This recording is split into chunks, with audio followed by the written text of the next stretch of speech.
YouTube, bro. We got TikTok conspiracy theory videos. Like I like watching these type of videos on my own, so I figure like why not react to it with you guys because I be having some stuff to say about these videos. These videos be crazy. But anyway, if you're new, go ahead and leave a like, comment, share, and subscribe to the channel. And let's go ahead and react to it.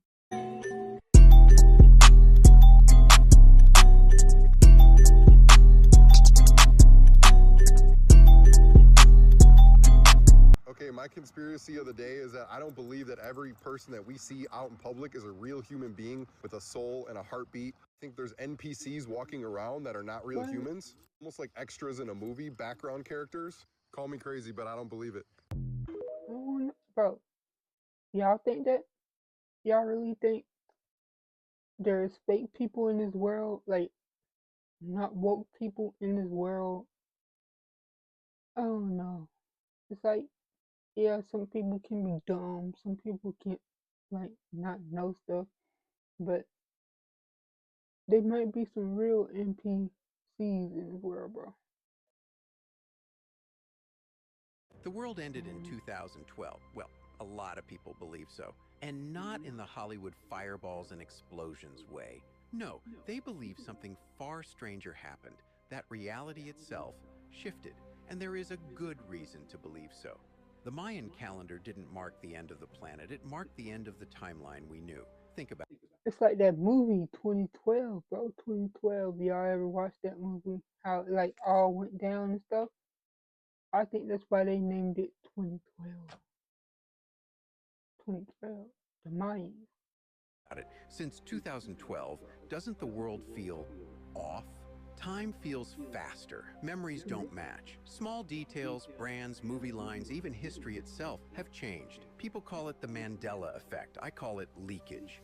Some believe CERN, in their hunt for the God particle, didn't just smash atoms, but smashed reality. They tore a tiny hole in the fabric of existence, and we slipped into a copy. A copy that looks the same, but isn't. That's why the world feels less real, more chaotic, more artificial. That's why every year since then feels like a fever dream. Maybe the original Earth is gone. Maybe we're the ghosts now, drifting through a simulation built to keep us calm. But the cracks are showing, and the more you notice them, the more unstable this fake world becomes. So go ahead, tell yourself 2012 was just another year, but deep down, you know something changed. This is just a theory, not a fact. Right. Could Dead be a internet fact, theory though. is a conspiracy theory. It's not proven, but the idea is that the vast majority of the internet now is just bots. It's bots on the social media, it's bots making blogs. So I found a study that Berkeley did. They looked at 1.2 billion posts. Their estimate is in 2019, about a third of the internet, 35%, was bot generated content. Now in 2025, it's about 60%. Jesus Christ. This is across everything. And obviously a big part of this is the advent of ChatGPT, right? Because now it's incredibly easy to have it post very compelling looking stuff. By definition, it's kind of hard to find good data, right? And so people have very different conclusions on it. London Cyber Lab did one. So their estimation is that human share is actually about 80%. So only 20% of the internet is actually bot generated content. Pretty different from what Berkeley said. One of the quotes is the platform filters remove roughly 96% of AI spam. And they say like Reddit is only like 15% AI spam. And then a Yale study, similar thing. They basically said 38% of posts on Facebook are by bots, but they only get 7% of the engagement. And so what that means is like, yes, there's an enormous amount of bots generating stuff, but you're not really seeing it. And so there's different ways to interpret this theory. And so I just kind of encourage people based on these numbers to remember as you're going around the internet and you see people arguing or whatnot, and it feels like everybody is at boiling point. I just encourage you to remember all of this is fake. I made up all of this with an AI this morning. None of these websites are real. Oh my God. And so it really makes you think that if you go on the internet and you read a post that says that your conspiracy theory isn't real, that's probably a bot who made that website to convince you it's not real. It's truly insane. None of these links work. You can't You made click a fake Berkeley data lab page? This is psychotic, Doug. I was reading this and I was like, oh, this is kind of good. This means that even though there's a horrid amount of like bot posts, it means as humans, we're like seemingly relatively good at not engaging with fake content. And then you fucking rug pulled me? It's so That's crazy. You can make fake websites now. I am not usually a conspiracy theorist, but I have one cooking and I genuinely believe it. I wholeheartedly believe that the reason the government does not take care of our veterans better is because keeping our veterans in a place where they're constantly having to survive instead of thrive means that they are far less likely to be able to participate in a form of resistance against the government. And I think that their input in a resistance would be our best shot at actually overthrowing an authoritarian government.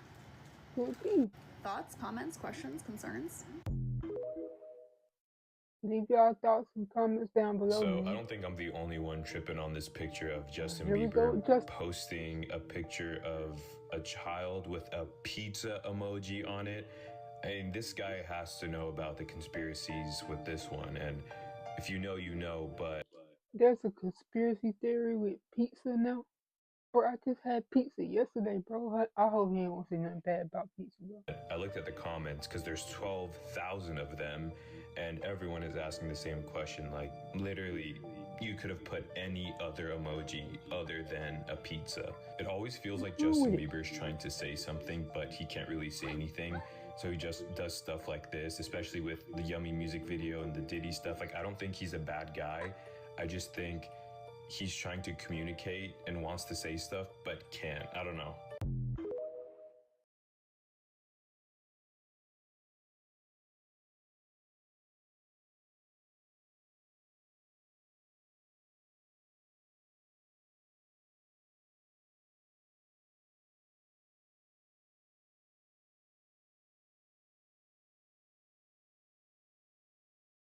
I was a part of the Gifted and Talented program in the 90s, and I just found my binder.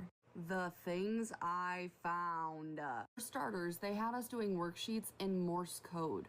Here's one of them. So they gave us at the top what the Morse code is, and then we had to fill out the rest of the worksheets to like make codes and messages and stuff in Morse code. A lot of our worksheets were about different codes. This one is literally called Codes to Crack. So you can see there, they gave us like 8 letters, and each of the columns is a different code. So for this one, there was 8 letters. They gave us the corresponding letters, and then we had to figure out the rest of the alphabet and fill in the rest of the column. But there's so much more. Like the stuff I found in there, I'm like, what were you training us for? Like, why was I 10 years old speaking Russian? It's cool, but I don't actually remember anything.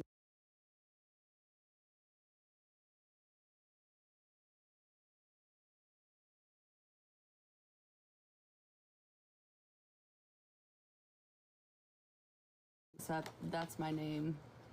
So I do remember that. I'll share more as I go through the whole thing, but it's like there's like hundreds of worksheets in there, so like it's gonna take me a minute. You know how we always say, oh, this wasn't on my bingo card, I didn't expect that. Bro, there is a rabbit hole right now. I was just on Godiva's page, the real Godiva goddess. I was just on her page, and they are linking Ghislaine Maxwell to not only John Benet Ramsey, but Madeleine McCann disappearance as well. If you go back and look at the sketch, the drawing of who the suspect was in the Madeleine McCann disappearance, bro, are you serious? And this is supposedly another reason why they are too scared to release the files. Also, they said that Ghislaine Maxwell attended John Benet Ramsey's last birthday party. Whoever the psychic was or the astrologer that said that 2025 was going to be the year of everything being revealed, you ate with that. You ate good with that. This is crazy. Was she really at that birthday party? Bro. This is why Razzle Dazzle doing what he's doing is so fucking important. Release the files, unredacted. I know y'all are saying that the victims the victims, every single one of those victims that spoke out or on the White House lawn wants the files unredacted. Because they keep saying the victims, they're using that as a way to, no, release them, unredacted.